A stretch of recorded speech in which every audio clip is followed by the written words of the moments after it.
আবারও বাংলাদেশের জন্য সুনাম বয়ে আনলো হাফেজ সালেহ আহমদ তাকরিম। দুবাই অনুষ্ঠিত ২৬তম আন্তর্জাতিক কোরআন প্রতিযোগিতায় প্রথম হয়েছেন ১৪ বছরের এই কিশোর। তেলাওয়াতের সময় নির্ভুল ৫টি উত্তরও দিয়েছেন তিনি। পেছনে ফেলেছেন ৭০ দেশের প্রতিযোগীকে। দুবাই সরকারের আয়োজনে প্রতি বছরই বসে আন্তর্জাতিক কোরআন তেলাওয়াত প্রতিযোগিতা। এবার ছিল ২৬তম আসর, যাতে অংশ নিয়েছেন ইউরোপ, আমেরিকা, মধ্যপ্রাচ্য, এশিয়ার নানা দেশের হাফেজ।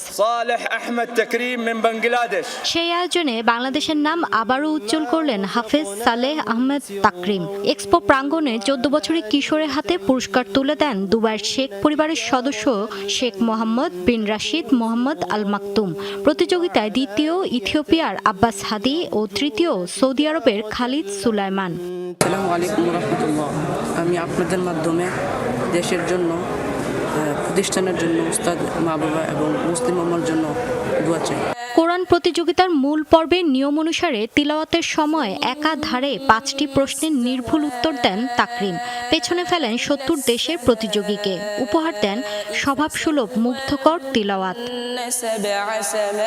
গৌরবোজ্জ্বল মুহূর্তে উপস্থিত ছিলেন মারকাজু ফয়জিল কোরআন আল ইসলামীর প্রতিষ্ঠাতা পরিচালক এবং প্রিন্সিপাল মুফতি মুর্তাজা হাসান ফয়জি মাসুম।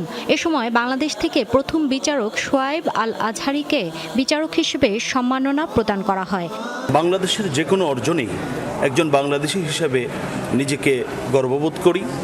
আর সেই অর্জনটি যদি পৃথিবীর সর্বকালের সর্বশ্রেষ্ঠ গ্রন্থ কোরআনের মাধ্যমে হয়, একজন বাংলাদেশী হিসাবে যেভাবে আনন্দিত হই, ঠিক তদ্রূপভাবে একজন মুসলিম হিসাবে আমরা মহান রবের কাছে কৃতজ্ঞ। বিচার কার্য আলহামদুলিল্লাহ খুব সূক্ষ্ম এবং খুব সুন্দর। এখানে ইলেকট্রনিক্সভাবে বিচার কার্যটা হয়ে থাকে, যে কোনো হাতের কলমের লেখার মাধ্যমে বিচার কার্য হয় না। এর আগে সৌদি আরব ও ইরানে আয়োজিত দুটি আন্তর্জাতিক কোরআন প্রতিযোগিতায় যথাক্রমে প্রথম এবং তৃতীয় স্থান অর্জন করেন তাকরিম। মৌলি ইসলাম, যমুনা নিউজ। সিলন ফ্যামিলি ব্লেন্ডের কড়া লিকার আর সতেজ স্বাদের পারফেক্ট ব্লেন্ডে স্বপ্নেরা মিলুক টানা।